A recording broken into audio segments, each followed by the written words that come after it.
साहब का मिलेंगे बोरिया बैठ। थैंक यू सर, मुझे आपको एक इम्पॉर्टेंट इन्फॉर्मेशन देनी है। किस सिलसिले में? सर मैं नमोनियम सिट्रेट का स्टॉकिस्ट हूँ। जी सर आज डॉक में लोड करते हुए हमें पता चला कि at least 15 kg ammonium citrate and फिलेंटिन स्टिक्स गायब है सर। व्हाट? 15 kg? यस सर, मैंने पूरा चेक किया, मुझे लगता है चोरी हुई है। तो बहुत बड़ी मात्रा है। देखिए सर, इतने ज्यादा मात्रा में इतने डेंजरस एक्सप्लोजिव्स कोई क्यों चुराएगा? जाहिर सी बात है, कोई बड़ा ब्लास्ट प्लान कर रहा है। सर इस मामले की सीरियसनेस को देखते हुए मुझे लगा कि मुझे आपको इन्फॉर्म करना चाहिए। ठीक है, आप इनकी FIR दर्ज करवा। Right sir. Thank you. Patel sir, इनके स्टाफ से भी पूछताछ करो। सिचुएशन बहुत अलार्मिंग हो सकती है।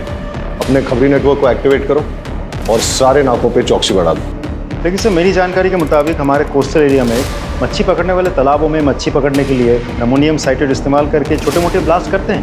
पटेल, 15 kg नमोनियम साइट्रेट और फेलेटिन स्टिक्स मछलियां पकड़ने के लिए चोरी नहीं की जा सकती। डबल चेक करो और इस स्टॉकिस्ट पे भी नजर रखो। पता करो नमोनियम साइट्रेट चोरों ने गायब किया है या खुद गायब करके चोरों पे इल्जाम लगाया जा रहा है। यस। रोजाना हमारे थाने में चोरी और डकैती की घटनाएं दर्ज की जाती हैं। ये हमारे लिए रूटीन वर्क है, लेकिन हमें इस बात के लिए ट्रेन किया जाता है कि अगर कुछ भी अनयूजुअल नोटिस करें तो हम चौकन्ने हो जाएं। मेरी ज्यूरिसडिक्शन में इतनी बड़ी मात्रा में एक्सप्लोसिव्स का चोरी होना यह संकेत दे रहा था कि कुछ बड़ा घटने वाला है। अब कितना बड़ा, इस बात का हमें कोई अंदाजा नहीं। अब मेरे दिमाग में सिर्फ एक ही सवाल बार बार उठ रहा है कि एक्सप्लोसिव्स की चोरी मछलियां पकड़ने के लिए हुई है या फिर इस बार निशाना मछलियां नहीं कोई और है। एक बात बताओ, आज ऐसी क्या खास बात है जो आपने ऑफिस से आकर हमारे साथ घूमने का प्लान बना लिया? तुझे ना घुमाओ तो शिकायत करती है, घुमा रहा हूँ तो भी शिकायत करती है। एक काम करते हैं, गाड़ी वापस मोड़ लेते हैं। ना ना, शू बात करो शू, इतने दिनों बाद तो घूमने निकले हैं। अरे एक मिनट, किसका फोन है?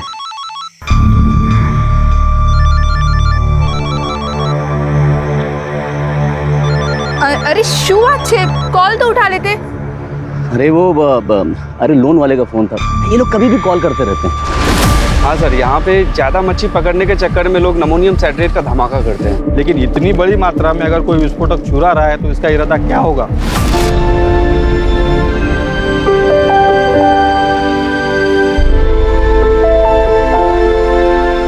चलो भाई, बहुत तेज भूख लगी है, कुछ खिला दे फटाफट। माँ, मुझे भी भूख लगी है। हाँ तो देख, तेरी सारी फेवरेट चीज लेकर आई हूँ, ये ले। इतना सामान लग रहा है पूरे गांव को खिलाएगी। हाँ, काफी टाइम बाद आया, सोचा एंजॉय करेंगे।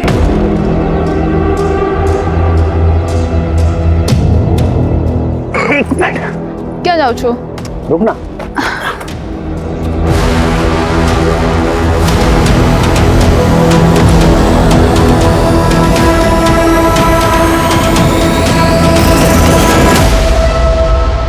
सरप्राइज, सरप्राइज, ये तेरे लिए। मेरे लिए? खोल के देख।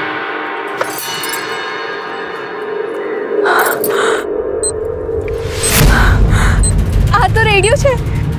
तुझे गाना सुनना पसंद है ना? Thank you. तेरे लिए।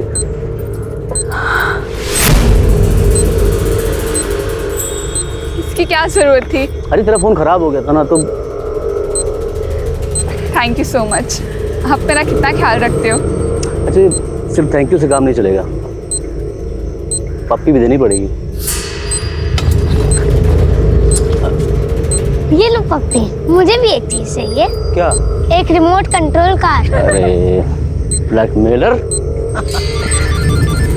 अरे यार, ये फोन, किसका फोन आ रहा है बार बार?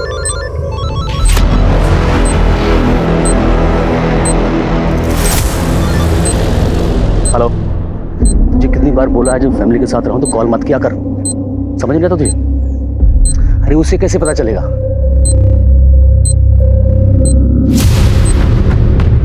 मैं तो संभाल लूंगा, लेकिन अगली बार टाइम देख के, ठीक?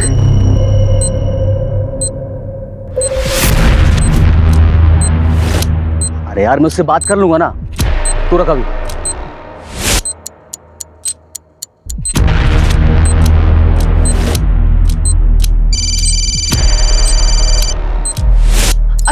सुनिए ना, किसी का कॉल आ रहा है, मुझे लग रहा है शायद सिम कार्ड वाले कॉल कर रहे हैं, मैं बात करती हूँ।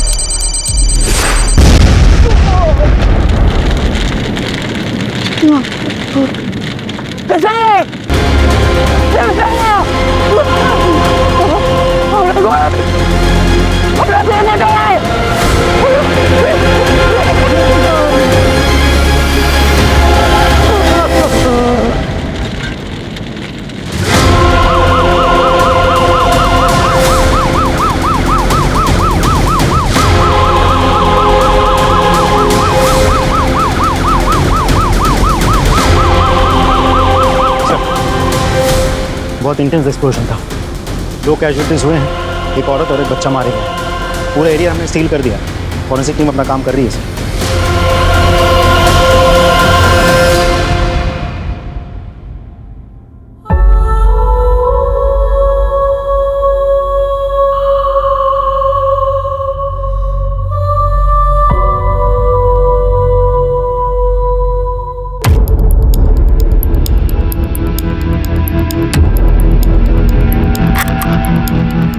टेररिज्म का कोई एंगल? सर प्राइम फेसी तो नहीं लगता, लेकिन इग्नोर भी नहीं कर सकते। चेक करो क्या एनआईए की कोई रिपोर्ट है क्या, और आसपास के खबरियों से पूछताछ करो कि उन्होंने किसी टेररिस्ट संदिग्ध व्यक्ति या एक्टिविटी को देखा है क्या, और किसने कुछ देखा है, आई मीन आई विटनेस।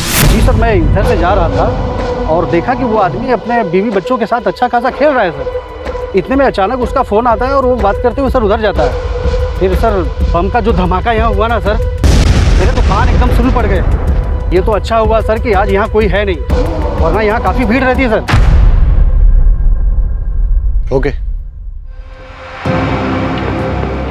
इसका मतलब ये कि यहाँ किसी ने इसलिए धमाका किया ताकि ज्यादा से ज्यादा कैजुअलिटीज हो, मतलब टेररिज्म का एंगल हो सकता है। एक काम करो, सारे एरिया को अच्छे से छान मारो और देखो कोई एविडेंस या क्लू मिलता है क्या, और ये भी चेक करो आसपास कोई सीसीटीवी है क्या। Right sir. हेलो ऑफिसर, क्या लगता है आपको? सर पूरी रिपोर्ट तो मैं पूरी जांच होने के बाद ही दे पाऊंगा। फिलहाल कुछ बेसिक एविडेंस मिले, पिकनिक वाली चीज़ें। सर कुछ अनयूजुअल चीज़ें ही मिली हैं, जैसे ये ट्रांजिस्टर, टूटा हुआ मोबाइल फ़ोन। तो मुझे लगता है ये जो एक्सप्लोजन हुआ है ये ट्रांजिस्टर बॉम्ब है।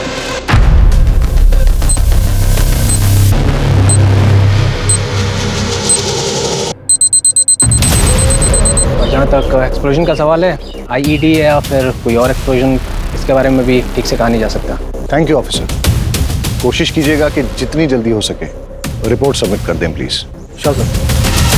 गणेश भाई, अगर आप चाहते हो कि आपकी पत्नी और बच्चे का हत्यारा जल्द से जल्द पकड़ा जाए तो प्लीज़ हमारे साथ कोऑपरेट करिए। हाँ, ज़रा सोच के बताइए कि ऐसा कोई है जो आपका नुकसान करना चाहता है ऐसा बॉम्ब ब्लास्ट प्लान करके। हमारी टीम को शक है कि ये ट्रांजिस्टर से ही ब्लास्ट किया गया है। ट्रांजिस्टर? इसका मतलब कि जो कुछ भी हुआ मेरी वजह से हुआ है। साहब, मैं बस ड्राइवर हूँ और जो ट्रांजिस्टर मोबाइल एक पैकेट में था और वहीं से लेकर आया था। वलसाड आ भी गयो, आखिरी स्टॉप है, आखिरी स्टॉप। अरे सर सर, आखिरी स्टॉप है। क्या बात है गणेश भाई, रोज से 1 घंटा पहले पहुंचा दी। अरे नहीं रे, आज रास्ता साफ मिल गया तो खींच दी। लगता है भाभी का बर्थडे आ रहा है। यार मैं सोच रहा था किशोर और तेरी भाभी घुमा देता हूँ आज कहीं, मैं इस ड्यूटी में तो कभी टाइम नहीं मिलेगा। तो है। गणेश भाई मैं क्या बोल रहा था, बोल ना। आप जल्दी जा ही रहे हो तो मैं भी जरा होके आऊं क्या? तू किधर जाएगा? अरे गणेश भाई। चल जा। लॉक? अरे मैं कर दूंगा, तू जा। चाल से गणेश भाई। कंडक्टर के जाने के बाद मैंने बस को चेक किया और जब जाने लगा तो मेरी निगाह सीट नंबर 9 के नीचे पड़ी।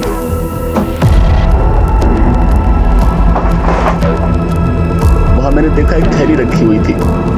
मैंने उठाकर चेक किया तो देखा उसमें एक ट्रांजिस्टर और साथ में मोबाइल भी था।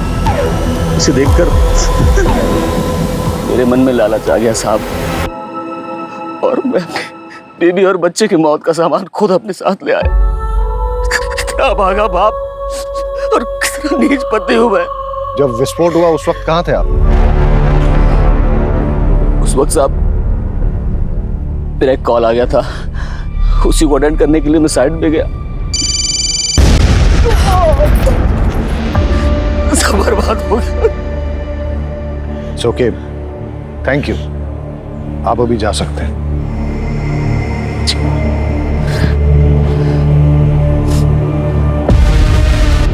सर, मुझे तो इस गणेश की कहानी पे बिल्कुल भरोसा नहीं है। एकदम सही कह रहे हैं सर, इसकी कहानी पूरी मनगढ़ंत लगती है। एक काम करते हैं सर, इसको उठा लेते हैं। Let's not jump to conclusions. ये वक्त सही नहीं है इससे ज्यादा पूछताछ करने का। अभी जाने दो इसे और अपनी फैमिली का क्रियाकर्म पूरा करने दो। लेकिन हमेशा नजर रखो इस पे और कुंडली निकालो, पता करो किसके साथ उठता बैठता है। और हाँ, पड़ोसियों रिश्तेदारों से पूछो कि इसके फैमिली के साथ कैसे रिलेशन थे। कॉल रिकॉर्ड निकालो इसके और देखो कि जब वो विस्फोट हुआ तब इसको किसका कॉल आया था, या कॉल आया भी था या नहीं। और हाँ, उस बस कंडक्टर से पूछताछ करो और ये पता करो कि वो सीट पे कौन बैठा था, किसने अपना लगेज वहां पे छोड़ दिया था या फिर जानबूझ के छोड़ा था ताकि उस आतंकवादी घटना को अंजाम दे सके।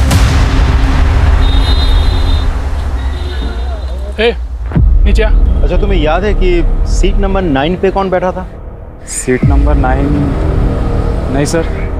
रजिस्टर या टिकट की कॉपी ऐसा कुछ होगा? सर,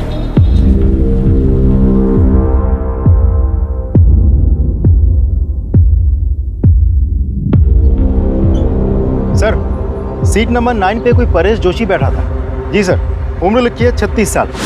सर, ये परेश जोशी उबरात से बैठा था और ये बस भी उबरात से ही निकली थी। सर, इंटरेस्टिंग बात तो ये है कि गणेश की बीवी उषा, जिसकी बॉम्ब ब्लास्ट में मौत हुई, वो भी उबरात से ही है। सर, मैंने गणेश के पड़ोसियों से बातचीत की। पड़ोस में रहने वाली एक महिला ने बड़ी अजीब बात बताई। अरे साहब, पनौती है वो तो, उसकी तो कुंडली में लिखा हुआ था कि वो जिससे भी शादी करेगा वो मर जाएगी। और उषा तो उसकी तीसरी बीवी है। पहली बीवी जो थी ना, वो तो कार एक्सीडेंट में मर गई थी, और दूसरी बीवी वो तो बेचारी हमेशा बीमार ही रहती थी, और फिर किशोर को पैदा करते समय वो मर गई, और 2 साल के बाद में ये उषा को बहलाया क्योंकि चुपचाप। अरे उषा के माँ बाप ने तो किसी से पूछा ही नहीं। अगर मुझसे पूछते मैं तो मना ही कर देती। सर, एक इम्पोर्टेंट लीड मिली है। गणेश के कॉल डिटेल से पता चला है कि अंडरवर्ल्ड के लोगों के साथ उसकी रेगुलर बातचीत होती थी, और ब्लास्ट के वक्त उसे जो कॉल आया था वो कॉल कमलेश केसवानी का था, जो एक अड्डा चलाता है सचोरीची पे। और ये गणेश की क्या रिपोर्ट है? कहाँ है वो? सर, आ लो। सर, ये क्या बात हुई? मेरी पत्नी और बेटे की चिता की आग भी ठंडी नहीं हुई अभी तक, और आप लोगों ने इस तरह जबरदस्ती बुला लिया मुझे। तुम्हारे बयान ने हमें मजबूर किया है गणेश कि तुम्हें यहाँ फिर से बुलाया जाए। सर, आपको क्या लगता है कि मैंने अपनी पत्नी और बेटे को खुद बम से उड़ा दिया? कमलेश केसवानी, कैसे जानते हो उसे? तुम्हें क्या लगा तुम हमें बताओगे नहीं तो हमें पता ही नहीं चलेगा कि तुम्हें इंपॉर्टेंट कॉल किसका है, जिसे अटेंड करने के लिए तुम घटनास्थल से दूर चले गए थे, और उसी टाइम विस्फोट हुआ था जिसमें तुम्हारी पत्नी और बच्चा मारे गए। कमलेश केसवानी ने फोन पे तुमसे क्या कहा, और तुम्हारा लेन देन क्या है उसके साथ? सर, जुआ खेलने की लत है मुझे। शुरू में तो बहुत जीता मैं, लेकिन पता नहीं सर, 5-6 महीने से किस्मत ही खराब है कि मैं बहुत पैसा हार गया। अब जितने भी देनदार थे सब ने मुझसे पैसे मांगने शुरू कर दिए। मेरे पास पैसे कहाँ थे जो मैं देता? सबसे मैंने हाथ जोड़ कर कहा, भाई पैसे मेरे पास आएंगे तो एक पैसा सबको चुका दूंगा मैं एक बड़ा हाथ मारने के इंतज़ार में था कि वो हो जाए तो मैं सबके पैसे वापस कर दूँ। फिर उस दिन कमलेश का फ़ोन आया, उसने बोला कि एक बहुत बड़ी बाजी होने वाली है जिसमें कुछ नौसिखिए खेल रहे हैं। उसने बोला कि तुम जल्दी पहुँच जाओ, और अगर तुम गेम खेल लोगे तो अच्छे खासे पैसे जीत जाओगे। बस इतना ही या कुछ और भी है? नहीं, इतना ही कहा था सर। अच्छा, वो ट्रांजिस्टर बॉम्ब तुम्हें कहाँ से मिला? बस में सीट नंबर 9 के नीचे से मुझे मिला। झूठ बोल रहे हो तुम गणेश। बॉम्ब तुमने बनाया, फिर ये सारी झूठी कहानी तुमने बनाई ताकि लोगों की सिंपैथी मिले, कोई तुम पे शक ना करे। सर, मेरा यकीन कीजिए, मैं झूठ नहीं बोल रहा हूँ, मैं सच बोल रहा हूँ। तुम्हारा बयान और तुम्हारी हरकतें हमें मजबूर कर रही हैं कि हम तुम पे यकीन न करें। हिरासत में लो उसे और अच्छे से पूछताछ करो। सर, ये क्या करें सर? अरे सर, मैंने कुछ नहीं किया, मैं बता सर। प्लीज सर एक बहुत बड़ी इन्फॉर्मेशन मिली है, इसलिए मुझे खुद ही आना पड़ेगा। सर ये जो बॉम्ब ब्लास्ट हुआ है इसमें नमोनियम साइट्रेट और फिलेटिन स्टिक्स का इस्तेमाल हुआ है। और सर ये सब कुछ ठूस ठूस के एक ट्रांजिस्टर में भरा गया था, जिसे एक मोबाइल फ़ोन से एक्टिवेट किया गया था। जाहिर है कि बम बनाने वाला कुछ बड़ा धमाका करना चाहता था। इनफैक्ट मैं भी ये सस्पेक्ट कर रहा था, क्योंकि कुछ दिन पहले हमारे यहाँ एक स्टॉकिस्ट रिपोर्ट लिखाने आया था कि उसके डॉक से अपलोड करते हुए करीबन 15 kg अमोनियम साइट्रेट और फिलेटिन स्टिक्स चोरी हुए। वेल सर अगर ऐसा है तो दैट्स नॉट गुड न्यूज़, क्योंकि जितनी मात्रा एक्सप्लोसिव इस ट्रांजिस्टर में लगे थे तो बचे हुए जो एक्सप्लोसिव हैं उससे 2 बॉम्ब और बनाए जा सकते हैं। पटेल सर, सारे एरिया में रेड अलर्ट घोषित करवा दो और वो रिपोर्ट पे इन्वेस्टिगेशन कहाँ पहुंची है मुझे अपडेट करो। हम अपने एरिया में और एक ब्लास्ट अफोर्ड नहीं कर सकते सर। और ऑफिसर, मैं चाहूँगा कि आप भी वो रिपोर्ट एक बार देख लें। पटेल, इन्हें एक बार वो रिपोर्ट।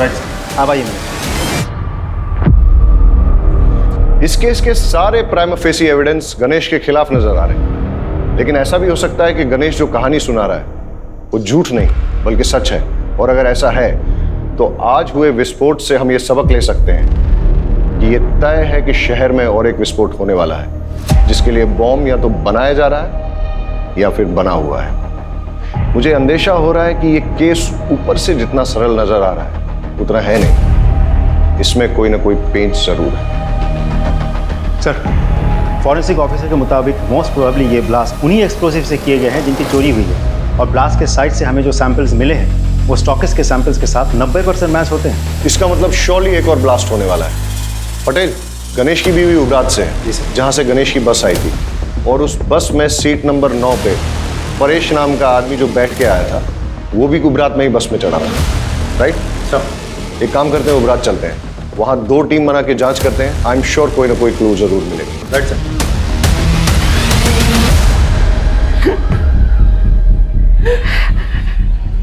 देखिए, हमें आपकी बेटी की मौत का बेहद अफसोस है, लेकिन क्या करें, कातिल को पकड़ना भी तो ज़रूरी है। उसके लिए हमें ये जानना बहुत ज़रूरी है कि ऐसा कोई इंसान है जो आपकी बेटी को मार सकता है, जैसे कि आपका दामाद गणेश। नहीं साहब, गणेश पे शक करने की कोई वजह नहीं हमारे पास।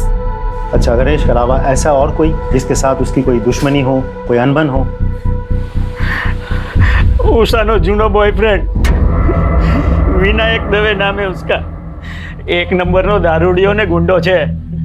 उसने अपनी चिकनी चुपनी बातों में उषा को फंसा लिया था, पूरे उपरात में बदनाम कर दिया था। बड़ी मुश्किल से हमने अपनी बेटी को समझा बुझाकर उससे पीछा छुड़वाया। यहाँ उषा से कोई शादी करने को तैयार नहीं था। ऐसे में अपने रिश्तेदारों के जरिए हमें गणेश का रिश्ता आया।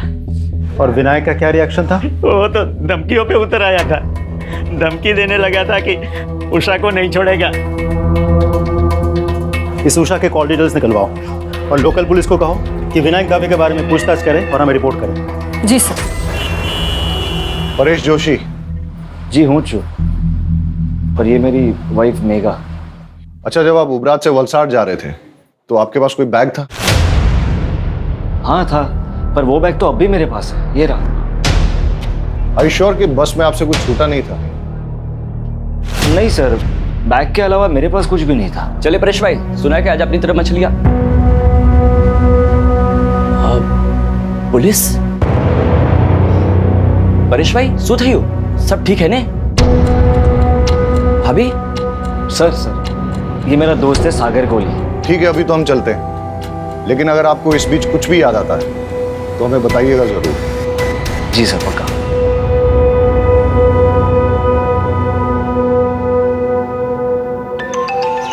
Excuse me. Hello, thank you sir. Forensic team की कॉल थी सर। टीम ने उस ट्रांजिस्टर के मेक और मॉडल का पता लगा लिया है। साथ ही उस फोन का IMEI नंबर भी मिल गया सर, जिसे डेटोनेटर के लिए इस्तेमाल किया गया था। एक बात और सर, उस फोन पर सिर्फ एक कॉल आई थी और वो कॉल उबरात के किसी PCO से था।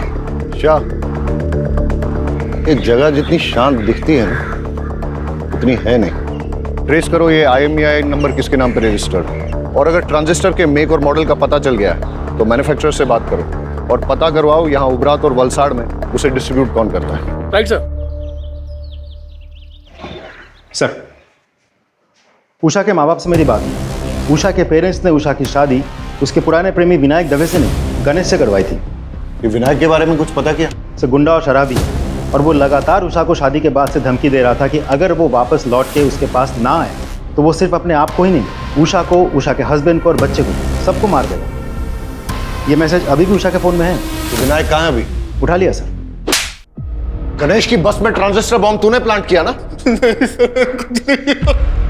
मैं बस उसको मारकर चाहता था कि उषा मेरी जिंदगी में आ जाए सर, लेकिन बम मैंने नहीं लगाया सर। तूने उषा को धमकी नहीं दी थी कि अगर वो लौट के तेरे पास ना आए तो तू उषा को, उषा के हस्बैंड को, उसके बच्चे को, सबको मार डालेगा?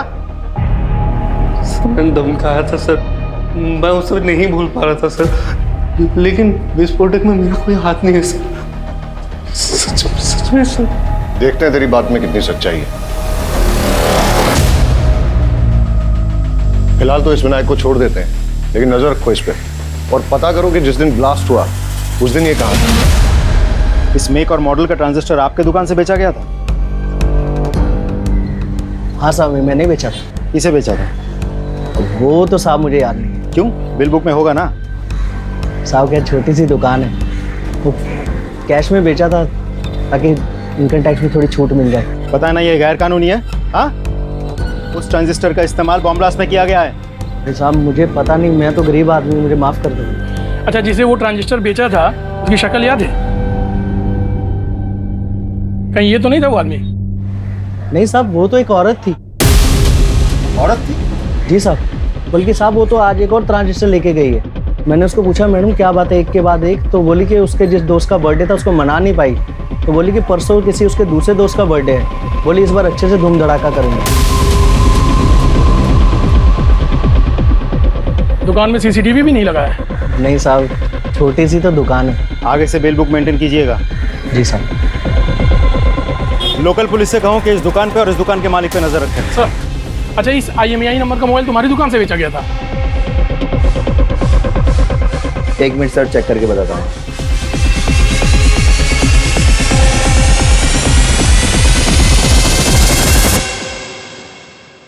जी सर। किसको बेचा था? एक औरत ने बर्थडे गिफ्ट देने के लिए मोबाइल खरीदा था और उसी के नाम पे सिम भी लिया था। उसका नाम विकास मेहता, इसी एरिया में रहता है। सर, ये जो उषा का एक्स बॉयफ्रेंड विनायक है, ये इसी विकास मेहता का आदमी है? हाँ सर, आज सुबह एक और मोबाइल खरीदा गया उसी नाम पे सर। इस विकास मेहता के डिटेल्स दीजिए। ये लीजिए सर। सर, जिस तरह की औरत का ब्यौरा उन दुकानदारों ने दिया है, ऐसे में तो कोई हो सकता है। मेरा मतलब गणेश या विनायक। मतलब तुम ये कहना चाहते हो कि जो दो लोग वहाँ आए थे उनमें से कोई एक औरत बन के आई थी और उसी ने मोबाइल और ट्रांजिस्टर खरीदे? हाँ सर। ये मेहता का घर यहाँ से और कितना दूर है जिसके नाम पे मोबाइल खरीदा गया था? सर, ऑलमोस्ट पहुँच गए।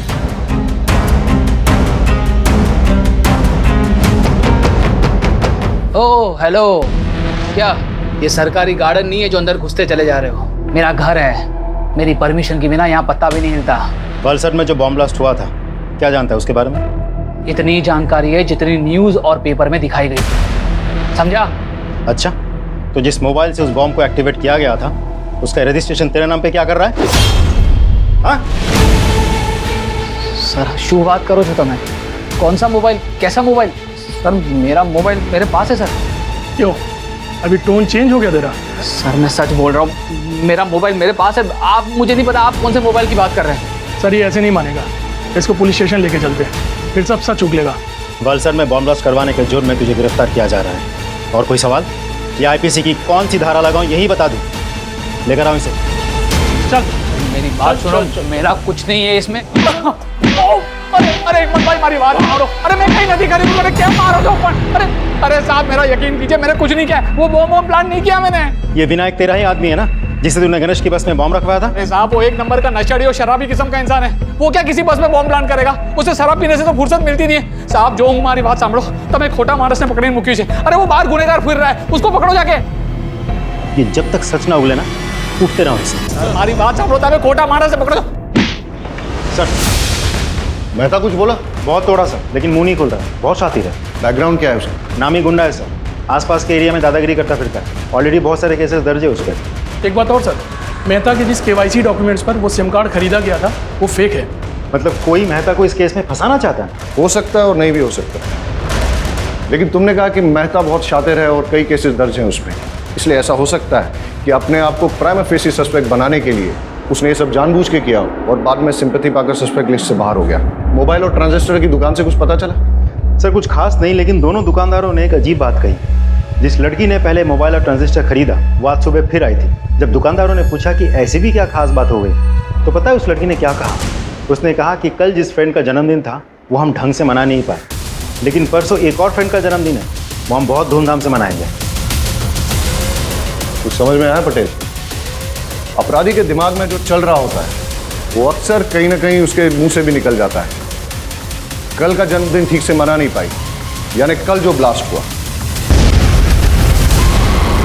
परसों फिर से जन्मदिन मनाएगी, वो भी धूमधाम से।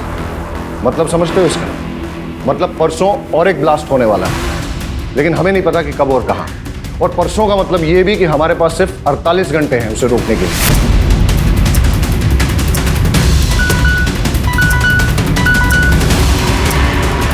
Yes, what? विकास मेहता के खिलाफ आपकी पत्नी ने पुलिस स्टेशन की रिपोर्ट लिखाई थी? जी हाँ सर। दरअसल उस दिन परेश जी अपने दोस्त के साथ सूरत गए थे और मैं घर पर अकेली थी।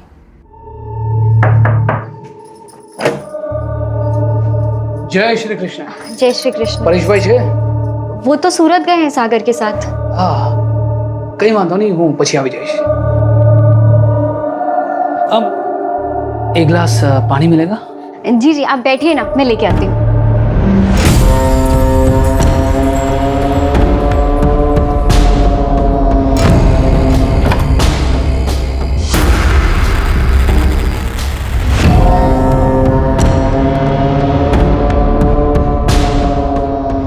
लीजिए पानी। ये क्या कर रहे हैं आप? इतनी मासूम मत बन, तू बहुत अच्छे से जानती है मैं तुझसे क्या चाहता हूँ। छोड़िए। अक्षय भाई, सुनीता बहन, बचाओ।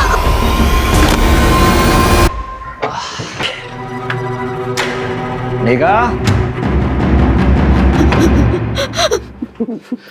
मेघा, अरे શું થયું તને?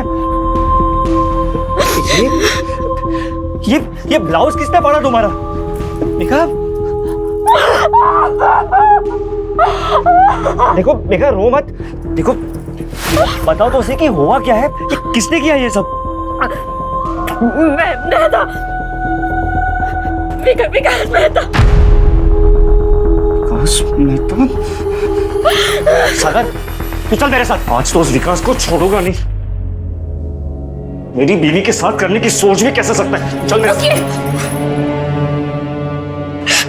उससे कुछ नहीं होगा। अरे पर उसने तेरे साथ जो किया उसका क्या? उसकी कोई जरूरत नहीं है, आप यहीं रहिए। समझिए, हमें ना उसके खिलाफ पुलिस में रिपोर्ट लिखवानी चाहिए। पुलिस ही उसकी गुंडागर्दी को रोक सकती है। हाँ, चाहिए।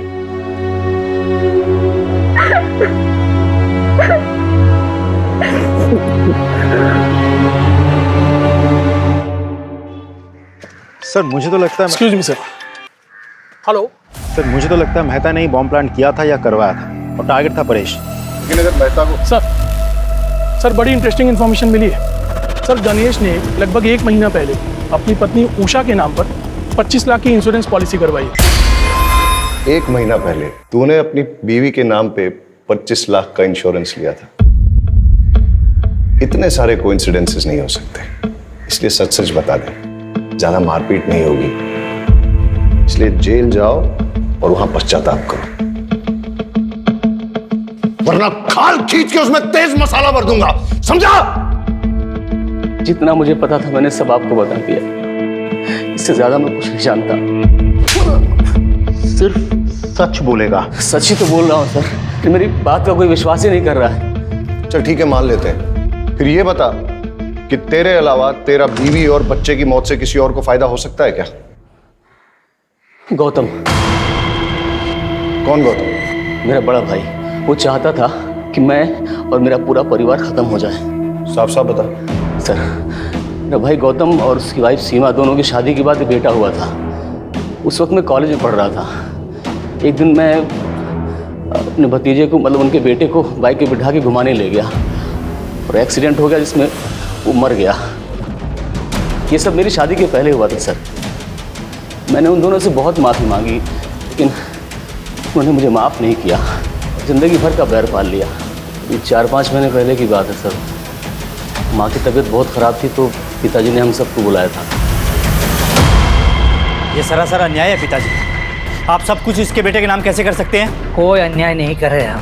हमें जो लगा वो ठीक समझा, वो हमने किया। और वैसे भी इसका बेटा जो है वो इस घर का चिराग है।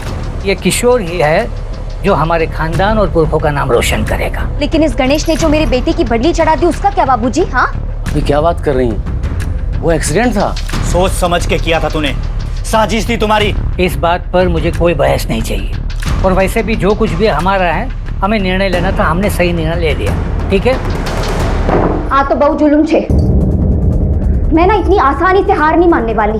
देख लो तुम। लेकिन हम वसीयत तो नहीं बदल सकते ना। तो क्या करोगे तुम? हाथ पे हाथ धरे बैठे रहोगे?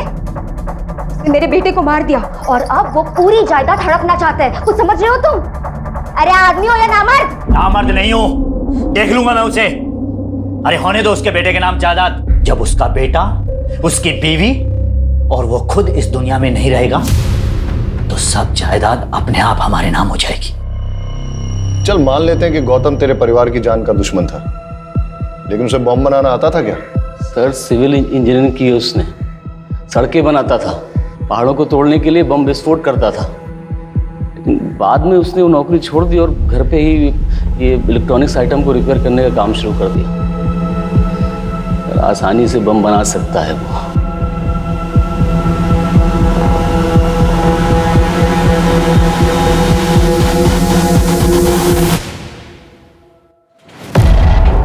गौतम भगत जी, तुम्हारे भाई की बीवी और बच्चे की मौत हो गई बॉम्ब ब्लास्ट में, तुम एक बार देखने तक नहीं गए?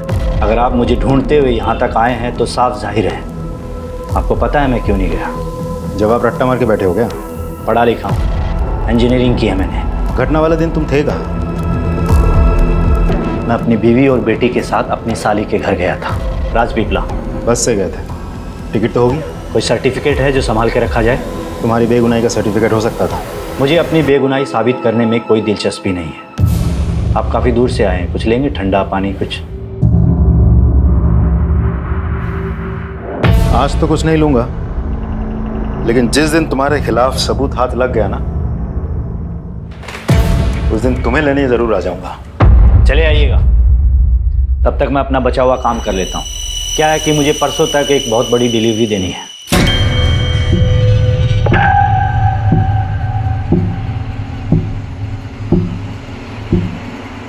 जी सर। और जैसा उसका बैकग्राउंड है और जिस तरीके से वो मुझसे बात कर रहा था, मुझे तो लगता है ये पूरी घटना के लिए वही जिम्मेदार है। अब वो कह भी रहा था कि परसों उसको कहीं डिलीवरी देंगे। उसे इमीडिएटली स्कैनर पे डालो और उसकी बीवी का फोटो वो मोबाइल और ट्रांजिस्टर शॉप ओनर्स को दिखाओ, पहचान करवाओ। हो सकता है कि ये इन्हीं का किया करा है। ये नहीं थी? नहीं साहब, ये नहीं थी।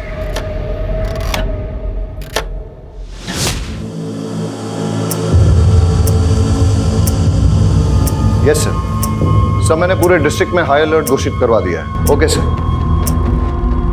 हेडक्वार्टर से बात हो रही थी, सिचुएशन बहुत टेंस है, लेकिन जब तक हमें कोई क्लू नहीं मिल जाता तब तक हम पिन पॉइंट करके किसी एरिया की सिक्योरिटी नहीं बढ़ा सकते। ब्लास्ट कहीं भी हो सकता है। सर अजीब सिचुएशन है, एक भी क्लू नहीं मिल रहा है। सर मैंने बस में ट्रेवल कर रहे हैं सभी यात्रियों से पर्सनली बात की। ज़्यादातर लोगों को कुछ पता नहीं है सर, लेकिन एक पैसेंजर जो कि घटना के तुरंत बाद अहमदाबाद चला गया था, उससे अभी बात हुई। अच्छा, उस दिन जो 9 नंबर सीट पर जो पैसेंजर बैठा था उसके बारे में कुछ याद है? सर 9 नंबर सीट वाला पैसेंजर ना रात में उतर गया था, जब ड्राइवर ने चाय पीने के लिए गाड़ी रोकी थी। उस वक्त कंडक्टर और सारे पैसेंजर सो रहे थे, मैंने खुद देखा। उस रात तुम बस से क्यों उतर गए थे परेश? ऐसी भी क्या इमरजेंसी थी? सर दरअसल मेरे फ्रेंड के पिताजी को हार्ट अटैक आया था और उसकी मदद करने के लिए कोई भी नहीं था। अब ऐसे आड़े वक्त पर उसके पास जाना मैंने ज़रूरी समझा। अच्छा, वैसे तुम जा कहाँ रहे थे? वलसाड़? जी नहीं, मैं वापस जा रहा था मेरे ससुराल। वजह जान सकता हूँ? सर दरअसल वो विकास मेहता ने मुझे धमकी दी थी।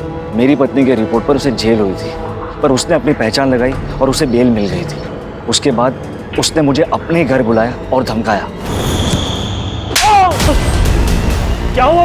ये यहाँ पर क्यों लाया? मैंने क्या किया है? तेरी बीवी को बोल अपना केस वापस ले, वरना तेरी बीवी का तो कुछ नहीं कर पाऊंगा, लेकिन बेटा तेरे छोटे छोटे टुकड़े करके समुद्र की मछलियों को खिला दूंगा। अच्छा, तुम्हें क्या लगता है ये सब कुछ विकास मेहता का किया धरा है? सर वो इतना घटिया आदमी है ना, वो कुछ भी कर सकता है और मुझे पूरा विश्वास है मुझे मारने के लिए वो बॉम्ब उसी ने प्लान किया होगा।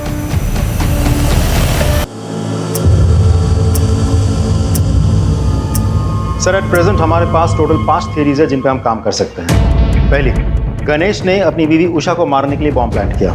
सारे स्टेटमेंट्स और कोइंसिडेंस के मुताबिक गणेश हमारा प्राइम सस्पेक्ट बनता है। दूसरी, गणेश के भाई गौतम ने अपनी दुश्मनी और प्रॉपर्टी पाने के चक्कर में गणेश और उषा को मारने के लिए बॉम्ब प्लान किया, लेकिन हमारे पास गौतम के खिलाफ कोई ठोस सबूत नहीं है। तीसरी, मेहता ने परेश को मारने के लिए बॉम्ब प्लान किया। मेहता के पास मोटिव भी है, उसका बैकग्राउंड उसे सपोर्ट भी करता है, बट अगेन उसके खिलाफ भी हमारे पास कोई ठोस सबूत नहीं है। और सर चौथी थ्योरी के हिसाब से विनायक ने अपनी गर्लफ्रेंड उषा के पति को मारने की प्लानिंग की। उसके पास मोटिव तो है सर, बट हमारे पास कोई प्रूफ नहीं है। और सर पांचवी थ्योरी ये कह रही है कि हो सकता है ये कोई टेररिस्ट अटैक हो जो कि भरी हुई बस में एक बड़ा धमाका करना चाह रहा था। और थ्योरी नंबर 6, ये सब इस परेश का किया धरा है ताकि ये मेहता को इस केस में फ्रेम कर सके। And not to forget, Paresh एक मछुआरा है, इसलिए अमोनियम साइट्रेट का इस्तेमाल करना जानता है। यस, हाँ, ओके। गौतम के घर पे रेड करने का वारंट मिल चुका है, उसके घर पे रेड करो और देखो क्या मिलता है। ओ हेलो, आप फिर चले आए? टाइम देखा? देखा, तुम्हारे लिए खराब है। शाह, एक्सक्यूज मी सर, आप ऐसा नहीं कर सकते। सर्च वारंट, आपकी परमिशन के लिए वेट नहीं करूंगा। Please cooperate. शाह घर की तलाशी लो। सर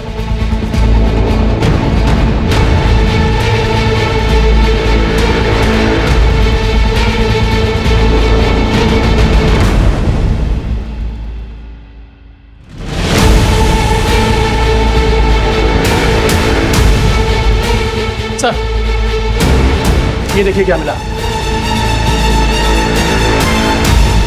क्या है ये? Ammonium citrate.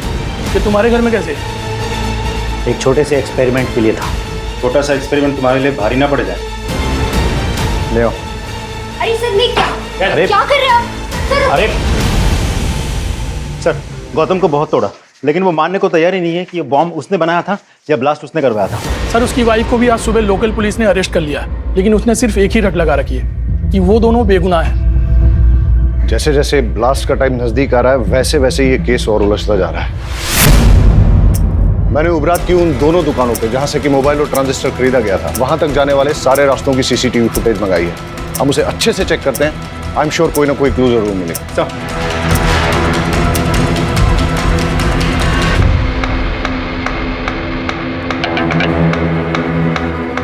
हमें सारे एविडेंस बारीकी से चेक करने चाहिए।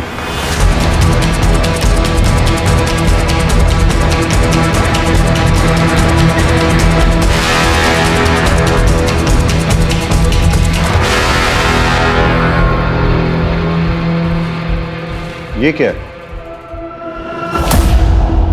सर कपड़ों के दुकान का पॉली बैग है, वो भी उबरत का।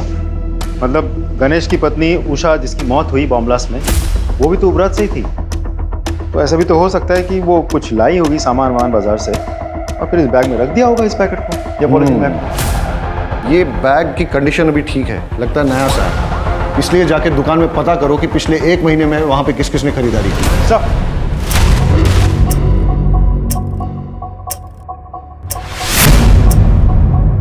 अच्छा, सामान बेचने के बाद आप लोग बिल बुक तो मेंटेन करते होंगे? जी सर।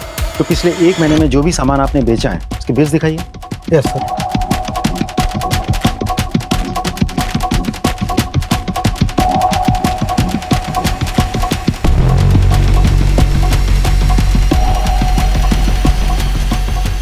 इस डेट की फुटेज मिलेगी?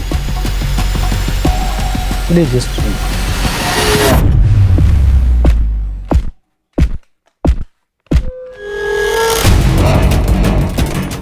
ये जानते हैं आप? हाँ सर। सारे फुटेजेस ले लो। सर ये थी वो औरत हाँ सर, यही थी। यही औरत थी वो? जी साहब, यही थी।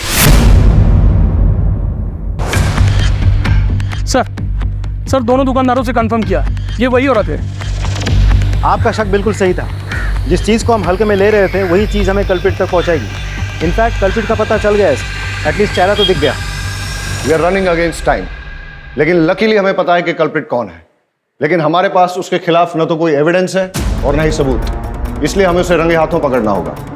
हम सब सादे कपड़ों में गांव में फैल जाएंगे और निगरानी करेंगे और इंतजार करेंगे कि कल्प्रिट कब और कहां बॉम्ब को प्लांट करता है, और जैसे ही वो बॉम्ब को ब्लास्ट करने की कोशिश करेगा तभी हम उसे जाके रंगे हाथों पकड़ लेंगे। Am I clear? Yes, sir. Let's go.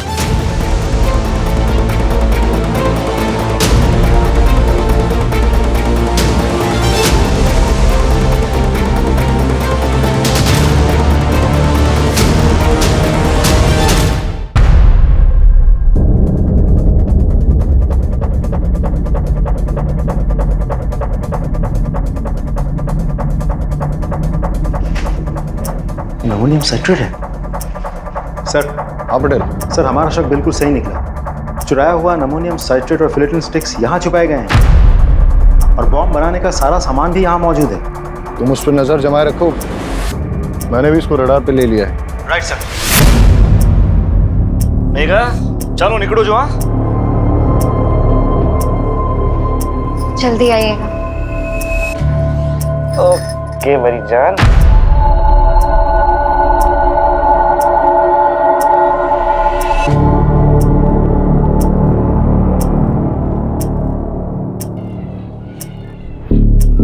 हाँ मैं उसका पीछा कर रहा हूँ, तुम उस पर नजर रखना। सर किसी को फोन लगा रहा है, नंबर डायल कर रहा है।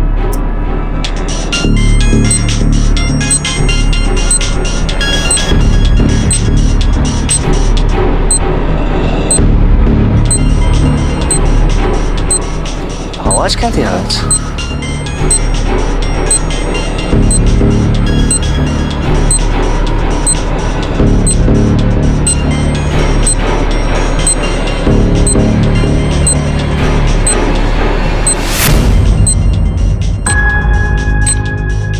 ये मैडम को भी नए नए आइडिया थे रोमांस के लिए। रुक, फोन मत उठाना, रुक, कॉल मत उठाना। अरे सर अब हुआ क्या? लेकिन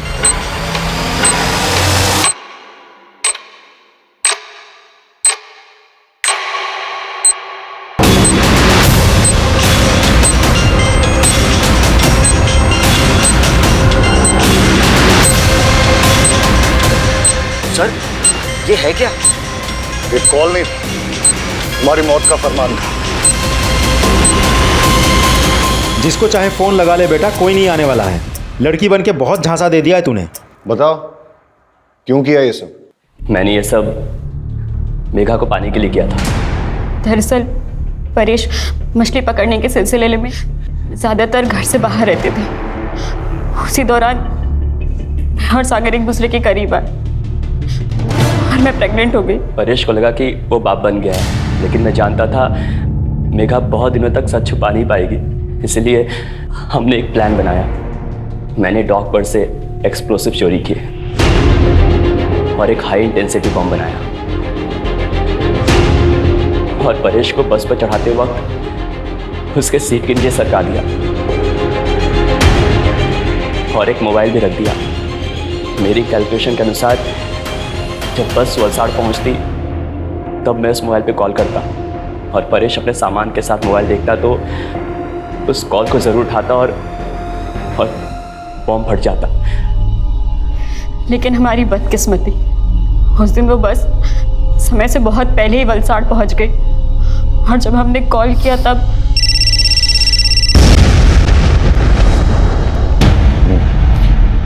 ये विकास मेहता का क्या चक्कर था? उसे मेरे और सागर के अफेयर के बारे में पता चल गया था। मुझे वार्न करने आया था। मैंने उस पर मॉलेस्टेशन का झूठा इल्ज़ाम लगाकर उसे जेल भिजवा दिया। विकास मेहता बेल पर बाहर आ गया था। उसका पुख्ता इंतजाम करने के लिए मैंने एक शॉप से मोबाइल खरीदा और उसके नाम पर सिम भी खरीदा। ताकि जब पुलिस तफ्तीश करे तो वो फंस जाए और उसे सजा मिले। लेकिन उस कपड़ों की दुकान की सीसीटीवी फुटेज पे हमने तेरी शक्ल पहचान ली और तेरा खेल खत्म हो गया। मैं पूरी कोशिश करूंगा कि तुम दोनों को कड़ी से कड़ी सजा हो।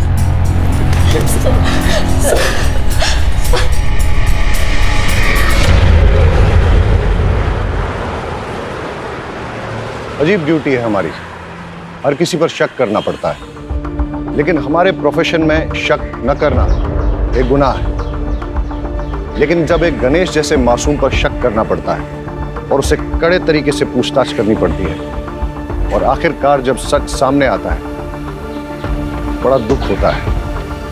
कई बार सोचता हूं कि क्या गलती थी गणेश की पत्नी उषा की या उसके बेटे किशोर की। उनका क्या लेना देना था परेश, सागर, मेहता, मेघा, इन सब से, इनके गलत संबंधों से या इनकी दुश्मनी से। लेकिन फिर भी इस षड्यंत्र का शिकार उन्हें बनना पड़ा। वजह लालच।